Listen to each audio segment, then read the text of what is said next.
2026년 또 첫 주일입니다. 어떤 마음이 여러분 가운데 느껴지고 있습니까? 새로운 어떤 기대가 다가오십니까? 아니면은 덤덤하십니까? 어떤 모습으로 한 해를 맞이하든지 피할 수 없는 것은 우리가 한 살을 더 먹었다는 사실입니다. 이 설교하기 오기 전에 우리 권혜영 집사님이 이런 얘기를 하더라고요. 유행이 올해까지 45살까지는 청년이라, 46살부터 65살까지 장년이라 그랬대요. 그러면서 본인은 청년입니다. 이렇게 주장을 하길래, 참, 새로운 세상이다. 그래서, 여기, 장년은 별로 없고, 청년만 많은 교회가 된 것 같습니다. 어쨌든 새로운 한 해라고 하는 건, 우리가 한 살을 더 먹고, 또 이제, 시작을 하는 것입니다. 이제 지난 시간은 이제 다시 오지 않죠. 2025년은 다사다난하였던 그 시간들은 두 번 다시 우리에게 오지 않습니다. 우리에게 있는 시간은 앞에 있는 시간입니다. 주어진 시간을 향하여 나아가는 것만 우리에게 있습니다. 그래서 첫걸음이 항상 중요합니다. 아이들이요, 막 뒹굴다가 첫걸음할 때 그렇게 기쁘고 즐겁고, 걷는다, 그럽니다. 걷는 게 대단하다고. 하지만 그 아이에게 있어서는 어마어마한 걸음이죠. 뒹굴다가 일어나서 첫걸음을 했으니, 이건 세상을 다 갖는 그 기쁨이 그 아이에게 있어요. 모르지만은요, 우리 다 그런 경험을 하셨으니까 잘 알 것입니다. 그래서 첫걸음은 누구에게도 다 중요하고 의미가 있습니다. 2026년 첫 주일 첫걸음은 우리가 성찬을 통해서 시작을 합니다. 성찬을 한다는 건 정말로 중요한 의미가 담겨져 있고, 성찬식이 우리에게 얼마나 위대하고 복된 날인가를 우리가 다시금 깨달아야 된다. 그래서 2026년 첫걸음은 성찬에 대한 말씀으로 함께 시작하고자 합니다. 여러 번 성찬에 대한 말씀을 살펴보았습니다. 성찬식 많이 했으니 성찬에 대한 설교도 많이 있습니다. 언젠가는 성찬 설교만 다 모아서 성찬 설교집을 아마 내고자 합니다. 그만큼 이제 성찬에 대한 설교는 잘 쌓여져 있습니다. 특별히 또다시 오늘 이 성찬을 통해서 우리의 현주소를 좀 살펴보고 주님께서 우리에게 말씀하셨던 그 의미를 다시 깨닫고 우리에게 남은 시간들을 정말로 어떻게 살아가야 될 것인가를 생각하는, 또 다짐하는, 또 결단하는 그런 시간이 되었으면 좋겠습니다. 성찬은 사람이 정한 의식이 아닙니다. 이게 전제죠. 우리 주님이 정하시고 또 기념하라 이렇게 말씀하셨습니다. 사도 바울은 성찬에 대한 조심성을 말하고 난 뒤에 내가 너희에게 전한 것은 이라고 시작합니다. 23절은 1절로부터 쭉 17절로부터 성만찬에 있어서 우리 조심해야 된다 라고 말씀한 다음에 오늘 23절에 딱 들어와서 이렇게 시작합니다. 내가 너희에게 전한 것은 이라고 말하고 있습니다. 이것은 성찬에 대한 정확한 이해를 가지고 있기를 바라는 사도의 마음을 보게 됩니다. 내가 너에게 전한 건 이게 어떤 것인지 아느냐라는 거죠. 정확히 알고 성찬에 참여해야 된다라고 하는 그런 사도의 마음입니다. 사도는 자신이 성찬을 행하는 것은 주님께 받았기 때문이다 라고 이제 증언합니다.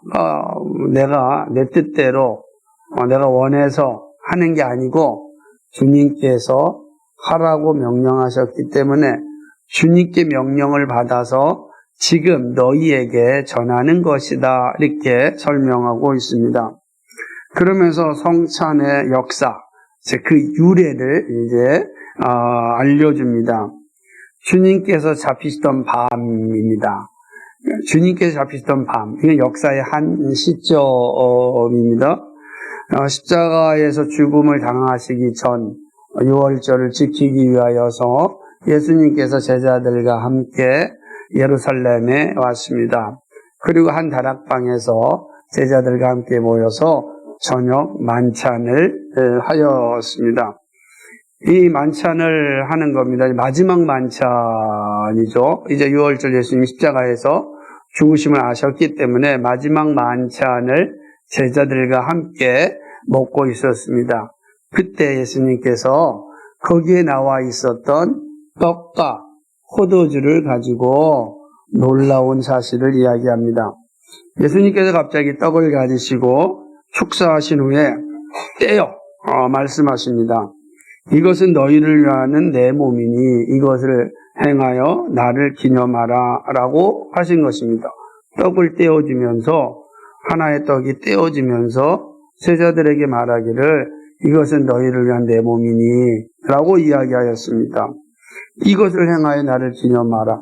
이것을 행한다는 건 떡을 떼어 먹는 행위를 얘기하는 겁니다. 이것을 행하여 나를 기념하라 이렇게 말씀하셨습니다. 여러분 여기서 떡이 몸이 된 것은 아닙니다. 떡을 비유하여 주님의 몸이 어떻게 될 것인지를 말씀하여 주셨습니다. 예수님의 몸은 로마 군사들에 의하여 군병들에 의하여 군인들에 의하여서 찢겨졌습니다. 마태복음 27장 26절을 보게 되면 이에 바라바는 그들에게 놓아주고 예수는 채찍질하고 십자가에 못 박히게 넘겨주니라 이렇게 말씀하고 있습니다. 그러니까 여기서 예수님께서는 로마 군인들에 의하여서 채찍질을 당하였습니다. 채찍질을 당한다라고 하는 건 예수님의 살점이 뜯어진다, 떼어진다라는 것을 함의하는 말입니다. 로마 군인이 가지고 있는 채찍질은 정말 날카로운 도구로 되어 있어서 몸에 맞으면 몸에 있는 살이 탁탁 찢겨지는 겁니다. 얼마나 끔찍한 형벌인지 모르죠. 채찍질인지 모릅니다. 왜 이런 일이 일어났습니까? 그것은 인류를 구원하시기 위한 약속을 성취하기 위함입니다. 예수님은 제자들에게 이 사실을 이미 알려주었지만 제자들이 깨닫지 못하였습니다. 예수님은 이미 제자들과 함께 다니면서 자신의 몸이 찢겨지고 죽을 것이고 다시 부활할 것이다 라는 사실을 알려주었습니다. 그 말씀이 바로 누가복음 18장 31절과 34절입니다. 같이 한번 찾아볼까요? 누가복음 18장 31절과 34절 말씀입니다. 같이 읽겠습니다. 시작. 예수께서 12제자를 데리시고 이르시되 보라 우리가 예루살렘으로 올라가노니 선지자들을 통하여 기록된 모든 것이 인자에게 응하리라. 인자가 이방인들에게 넘겨져 희롱을 당하고 능욕을 당하고 침뱉음을 당하겠으며 그들은 채찍질하고 그를 죽일 것이나 그는 3일 만에 살아나리라 하시되 제자들이 이것을 하나도 깨닫지 못하였으니 그 말씀이 감추었으므로 그들이 그 이르신 바를 알지 못하였더라. 아멘. 희롱을 당하고 능욕을 당하고 침뱉음을 당하고 채찍질을 당하고 죽을 것입니다. 이 예수님께서 하신 말씀이에요. 그럼 왜 예수님은 이렇게 희롱을 당하고 능욕을 당하고 침뱉음을 당하고 채찍질을 당하셨는가? 이 모든 것은 우리가 잘 알고 있듯이 예수님께서 우리의 구원을 위하여 행하신 일입니다. 우리가 지은 죄는, 우리 안에 있는 죄는 이렇게 희롱과 모욕과 침뱉음과 채찍질 당하고 죽음에 이르기에 합당한 모습입니다. 이 죄가 그런 죄. 이 죄는 우리가 희롱과 모욕과 정말로 채찍질을 당하여서 죽어도 하소연할 수 없는, 항변할 수 없는 그런 죄다라고 하는 것입니다. 그런데 예수님께서 그 모든 것을 담당하셨습니다. 죄 없으신 예수님께서 우리의 죄를 담당하시고 채찍질을 당하여 몸이 떼어졌습니다. 이 사실을 성찬을 행할 때마다 기억하는 일입니다. 그러니까 예수님께서 나를 위하여 십자가에 죽으심으로 그의 몸이 다 찢겨지셨다. 떼어진 거죠. 우리가 성찬 때 떡을 뗄 때 예수님의 몸이 우리를 위하여 이렇게 떼어졌다라는 사실을 기억하고 기념하라는 것입니다. 왜요? 우리의 구원을 위해서 그랬습니다. 또한 식후에 포도주와 잔을 가지고 말씀하셨습니다. 여기 떡을 먹는 게 이제 이런 의미가 있다는 걸 잘 이해하셨죠? 이제는 식후에 다시 잔을 들고 예수님께서 말씀을 하셨습니다.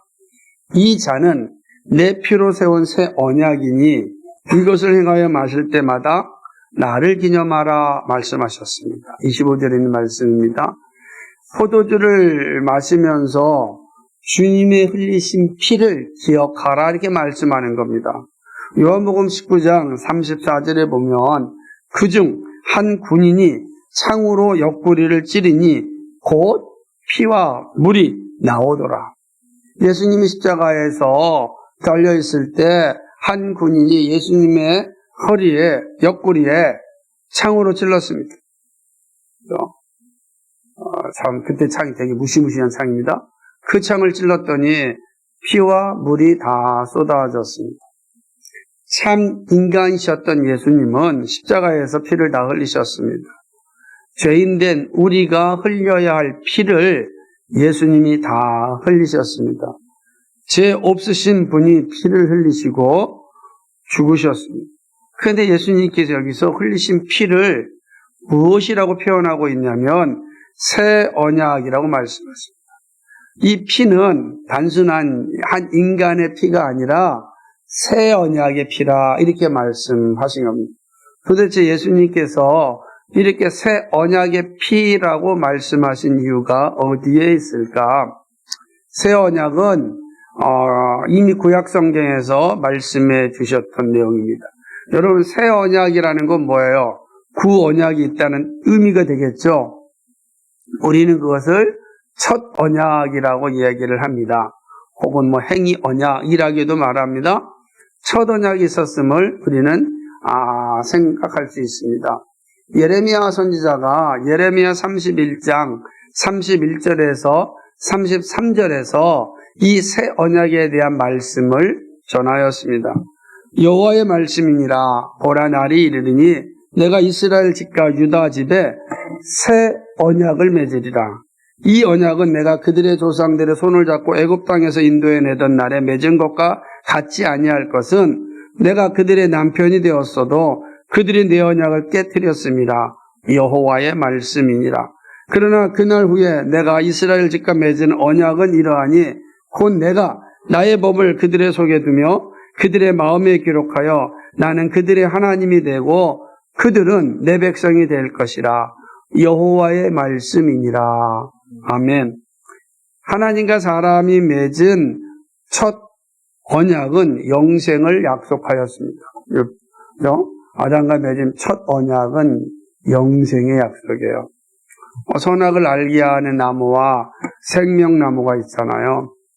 선악을 알게 하는 나무를 먹지 않으면 영생을 살아가는 거예요. 그러나 선악을 알게 하는 나무를 먹는 날에는 죽으리라. 그렇습니다. 하나님께서는 이 언약 백성과 맺은 이 첫 언약이 결국은 선악을 알게 하는 나무의 실간을 먹음으로 파괴되었습니다. 하나님께서는 이들에게 다시금 이 언약의 자리에서 언약의 자리를 회복하기 위하여 하나님께서는 노아와 그리고 모세와 아브라함과 언약을 맺었습니다. 그런데 이스라엘 백성도 언약을 지킬 수가 없는 거죠. 율법을 지킬 수 있었다면 예수님이 오실 이유가 없었을 텐데 율법을 지킬 수가 없는 겁니다. 다시 말하면 결국은 그 모든 언약은 새 언약을 바라보고 있었습니다. 우리의 이 죄는 결코 우리의 힘과 능력으로는 지킬 수가 없습니다. 그 지킬 수가 없다는 것은 결국 우리가 죽음에 이를 수밖에 없는 존재입니다. 라는 사실이었습니다. 첫 언약이 파괴되고 죽음이 사람에게 들어왔습니다. 첫 언약을 어긴 자에게 하나님은 정령 죽는다고 하셨습니다. 그리고 죽음이 창조 세계에 들어왔습니다. 모든 피조물은 탄식하며 살 수밖에 없었습니다. 로마서 8장 22절 23절에 보면 피조물이 다 이제까지 함께 탄식하며 함께 고통을 겪고 있는 것을 우리가 아느니라. 그뿐 아니라 또한 우리 곧 성령의 처음 익은 열매를 받은 우리까지도 속으로 탄식하여 양자될 것 곧 우리 몸의 속량을 기다리느니라 그랬습니다. 첫 언약을 불순종으로 인하여 모든 세계에 고통이 들어왔습니다. 죽음이 들어왔습니다. 그죠? 인류에 죽음이 들어온 겁니다. 율법은 인간이 죄인이라는 사실을 명확하게 알려주고 죽음이 합당하다는 사실을 알려주는 겁니다. 율법을 통해서 우리가 첫 언약을 어긴 자에게는 이러한 끔찍한 형벌 가운데 사는구나 하는 알게 되는 거죠. 그래서 오라 통곡할 수밖에 없는 게 인류의 삶이었습니다.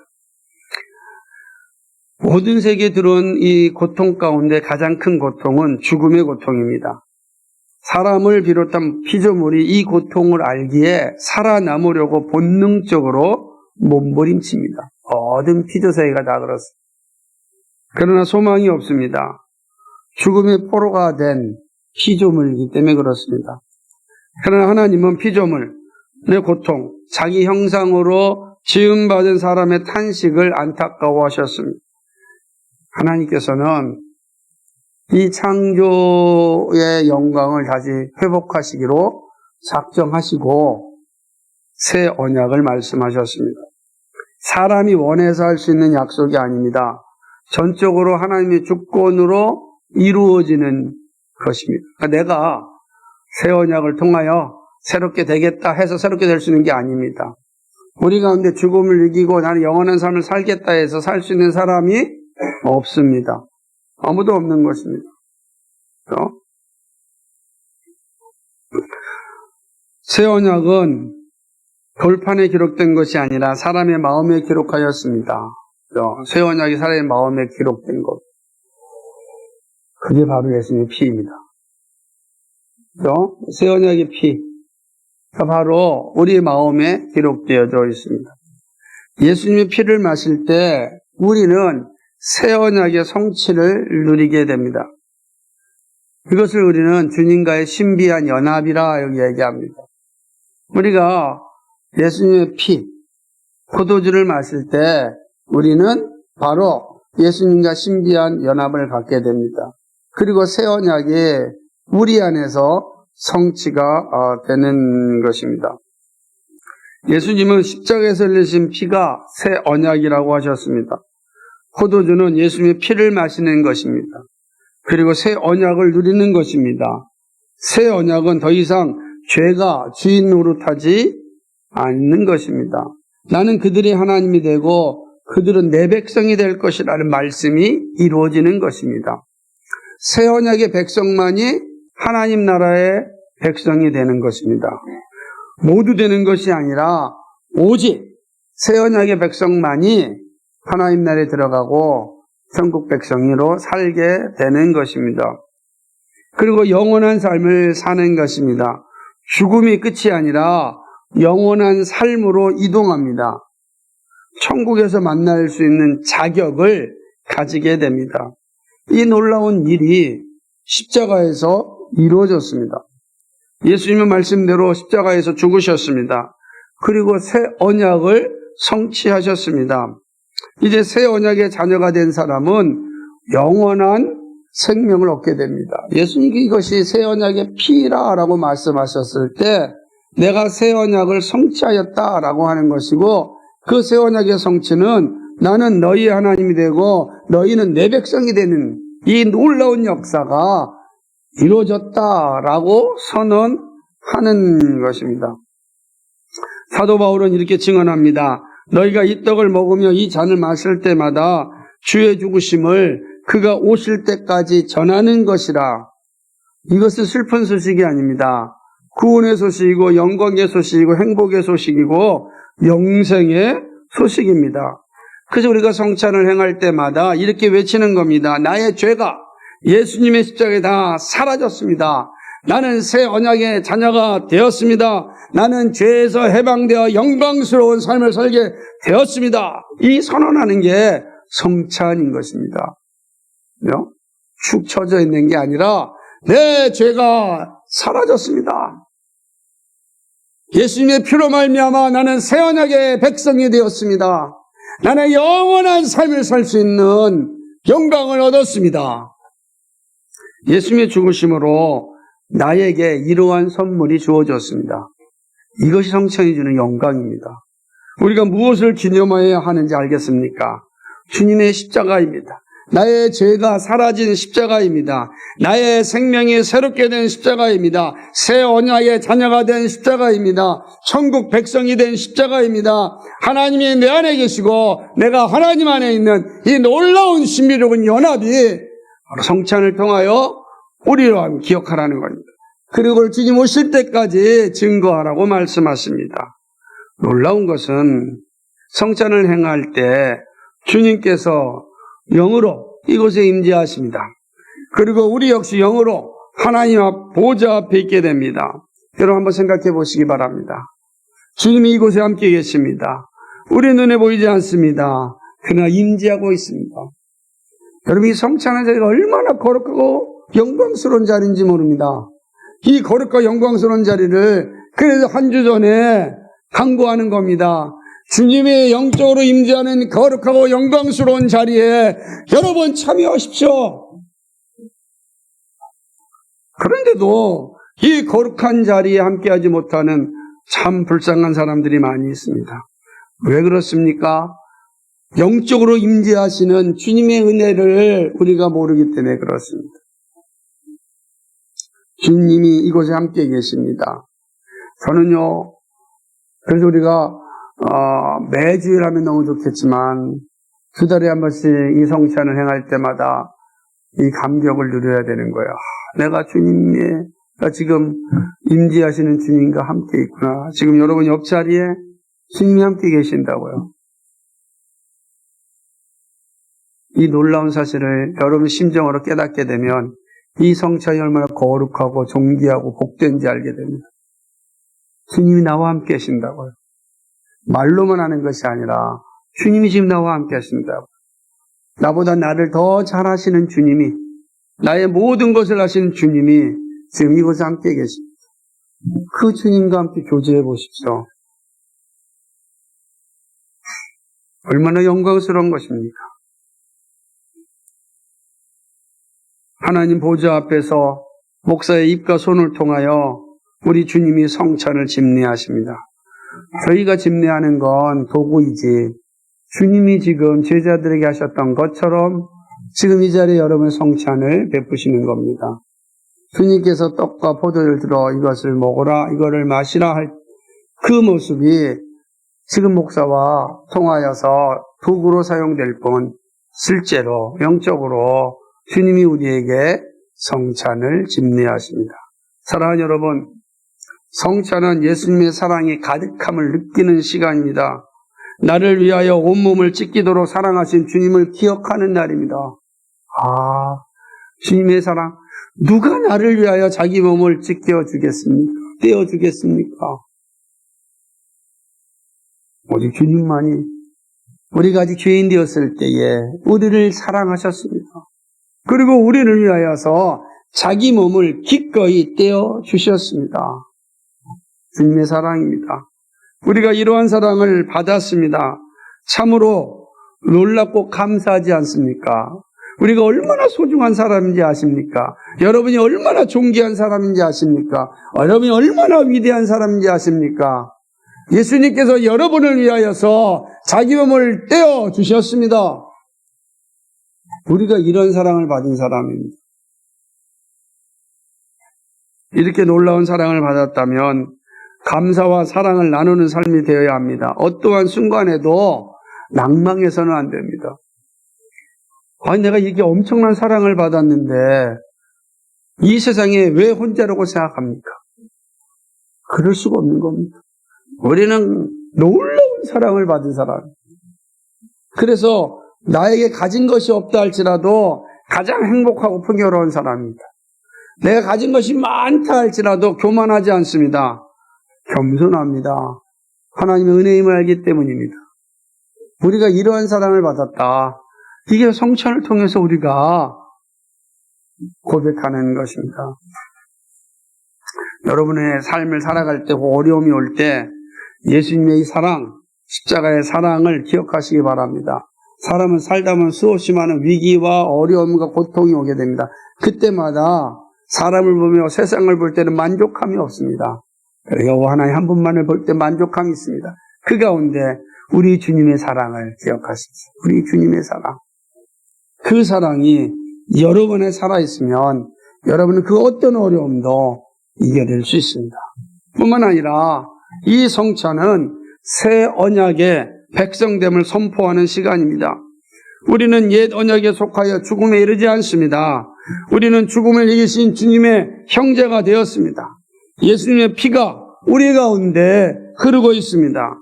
우리는 이제 하나님을 아빠, 아버지라 부를 수 있게 되었습니다. 하나님 나라를 상속받을 수 있는 자격을 가졌습니다. 천국 백성이 되어 먼저 간 주의 자녀를 그리고 앞으로 올 모든 주의 지체들을 만날 수 있는 자격을 얻었습니다. 그러므로 이날은 축제의 날이고 영광의 날입니다. 그렇구나. 우리가 성찬에 임함으로 내가 새 언약의 백성이 되었으므로 앞서간 새 언약의 백성들, 다시 따라올 새 언약의 백성들을 다 만나 영원한 영광을 누릴 수 있는 존재가 되었다. 이 선언한 날은 우리는 새 언약의 백성입니다. 이게 성찬의 영광이란 말이에요. 그래서 기쁘고 즐겁고 감사가 넘쳐나는 것이 성찬식입니다. 그러나 십자가 없이 멸류관이 없듯이 우리는 십자가에 죽으신 주님을 묵상하고 죽음을 이기시고 죄를 죽이신 부활하신 주님을 찬양해야 됩니다. 성찬은 십자가를 묵상하고 부활의 주님을 찬양하는 시간입니다. 십자가 없이 멸류관이 없습니다. 우리에게는 이 놀라운 사실이 성찬을 통하여서 다시금 확인하는 것입니다. 새 언약 성찬은 새 언약 백성됨을 다시금 선포하는 축제의 날입니다. 여러분 이 축제를 누릴 수 있기를 바랍니다. 그러므로 죄에 대한 회개와 구원에 대한 감사가 충만해야 됩니다. 그리고 감사와 영광의 자리로 나아가야 하는 것입니다. 이제 우리가 주님 오실 때까지 그의 죽음을 기념하여 전하는 이유를 아시겠습니까? 주님의 십자가를 자신 있게 전하는 기쁨이 있기를 소망합니다. 우리는 누구죠? 우리는 주님의 사랑을 받은 사람입니다. 우리는 새 언약의 백성이 되었습니다. 이 성찬을 통해서 이걸 기억하는 거야. 그리고 이 사실을 주님 다시 오실 때까지 우리는 전하는 겁니다. 기념하는 겁니다. 나 같은 죄인이 이런 놀라운 은혜를 받았어요. 얼마나 감사한지 모른다고요. 그러므로 여러분 올 한 해를 살아갈 때도 이 사실을 기억하고 증거하며 사시기 바랍니다. 나는 주님의 사랑을 받은 사람이다.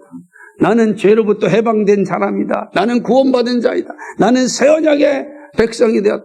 나는 천국 백성의 삶을 살 수 있는 영원한 삶을 살 수 있는 존재가 되었다. 이게 우리의 자부심입니다. 내가 가진 것이 많으냐 적느냐 성공했느냐 실패했느냐가 중요한 것이 아니라 그것은 다 가지예요. 가지. 그렇죠? 우리의 중심은 내가 누구냐라는 거예요. 그래서 우리는 이 성찬을 통해서 이러한 분명한 고백과 은혜를 누릴 수 있어야 됩니다. 오늘 성찬을 통하여 주님의 큰 사랑을 누릴 수 있기를 주님의 이름으로 간절히 축복합니다. 아멘. 기도하겠습니다. 거룩하시고 자비하신 하나님 아버지, 오늘 성찬식을 앞두고 하나님 성찬에 관한 주의 말씀을 살펴보았습니다. 성찬은 우리가 죄로부터 해방되는 날이요 참으로 구원받는 날이요 주님의 사랑을 누리는 날이며 새 언약의 백성이 되어 영원한 삶을 사는 그 영광을 선포하는 날입니다. 하나님, 이 축제의 날입니다. 이 기쁨의 날입니다. 그러나 이 기쁨은 바로 십자가 위에 세워졌습니다.